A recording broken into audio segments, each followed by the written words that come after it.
Hey guys, I'm Alana and this is Button Bash. So today I'm going to attempt to make a top 2 games of 2014 video, and man, I'm already sweating. I find it so hard to condense an entire year of experiences into one tiny video, and I know I'll change my mind and there'll be stuff I'll forget and it'll haunt me forever, but you gotta give the people what they want. So I'm almost doing that and doing a top 2 instead of a top 3 because the third game just didn't quite jump out at me. I'll give some special mentions at the end though.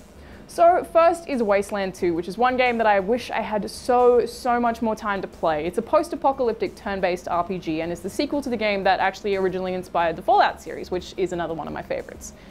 In Wasteland 2, you can make a group of 4 characters to keep an eye on the radiation-filled wasteland as part of the Desert Rangers organization, as well as picking up 2 extra characters for your party throughout the game. And while this sounds very standard, it's so important in Wasteland 2. You'll never be able to complete everything in the game, at least not in a single playthrough, because your character's skills only allow you to interact with certain things around the world. I mean, for one, during one of my playthroughs, my medic died really early on in some freak accident, and everyone else died pretty quickly after that, since I didn't have the surgeon skill to fix them up in an area that featured plenty of unexpected explosions.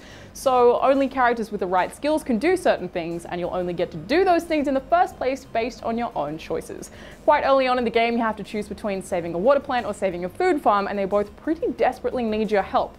Making that decision and playing out the different scenarios of actually saving either one of them is freaking tough and affects the entire game world. I mean, even walking past a group of seemingly unimportant people who might need your help could end up being really significant as the game world unfolds.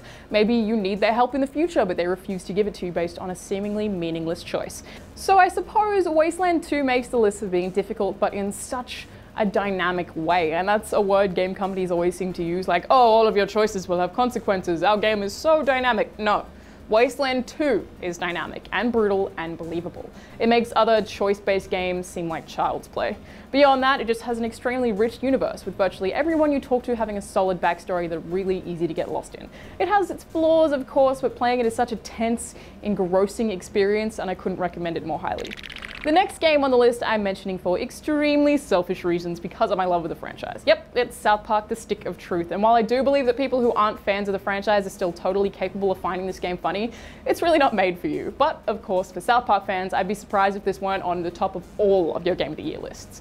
Right down to the walls of bodily fluids and shattered cue balls you'll find jammed inside Mr. Slave's anus. It's true to the TV series, disgusting, vulgar, and consistently hilarious. So after your character creation menu that leaves you looking exactly like a character from the show, you set out to explore the town for the first time and interact with some familiar faces. The streets are laid out in easy to navigate rows with memorable landmarks like City Walk, Tweak's Coffee, and a rhinoplasty clinic where one of the nose jobs available gives you David Hasselhoff's face for the rest of the game. While a lot of the charming references will be redundant to those who aren't fans of the show, The Stick of Truth makes jokes of its own and makes fun of other games in the process. Skyrim, Call of Duty, and the ridiculous presence of audio logs in action games, and even Game of Thrones all go under fire.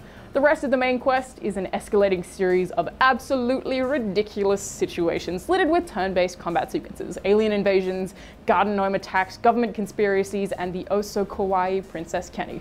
I laughed countless times throughout The Stick of Truth, and I'm kind of excited to forget some of what happens so I can maybe kind of experience playing it again for the first time all over again.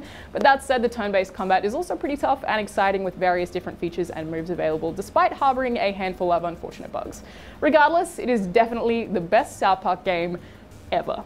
Special mentions, of course, go to Gods Will Be Watching, Pokemon Omega Ruby, Divinity Original Sin, Papers, Please on iOS, Mario Kart 8, Forza Horizon 2, Middle-earth: Shadow of Mordor, and Super Smash Bros. Wii U. I'm sure there are loads more worth mentioning, but that will have to do for now. Hey, why don't you add to my list? What were your favorite games of 2014? I'm Alana, thanks for watching Button Bash, and let's bring on 2015.